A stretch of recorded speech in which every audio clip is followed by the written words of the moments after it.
भाग्यवंता घरी भजन पूजन त्याची वाट पाहिलं गुणधन जगाच्या बाजारी सर्व काही मिळे परी. आमच्या सोपार काकांना पण आम्ही दर्शन देऊया. काकांचा फार मोठा आशीर्वाद. अजून पुजायचा आहे फोटो. चांगलं चांगलं. रामकृष्ण काका सोपार काका जय हो. पांडुरंगा विठ्ठला केशवा पंढरनाथा. स्पर्श झाला फार छान. तर अशा पद्धतीने हे देहू गावामध्ये माझ्या आईचं वास्तव्य आहे. ही 84 वर्षाची आहे पण वारकऱ्याच्या सेवेला इतकं तिचं कष्ट असतात. हिला सगळं आम्ही आमच्या तर वडिलांनी 50 वर्षापासून आहे पण मी स्वतः हिला 2006 पासून बघतोय.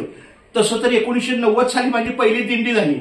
नुकताच डीएडची परीक्षा दिली आणि दिंडीला गेलो आमच्या दत्ताभाऊच्या सांगण्यानं. तेव्हापासून देहू आलं की सगळ्यांना वाटतं पास. पुरणपोळ्या शाक भात जबरदस्त. खूप छान माऊली. रामकृष्ण माझी आई रामकृष्ण विठ्ठल केशव. दीपाली जरा एकदा एकदम माझ्या आईसोबत खास असून एक माझा जर आम्ही पण असतो माझा. खूप छान माऊली. रामकृष्ण हरी वा वा वा.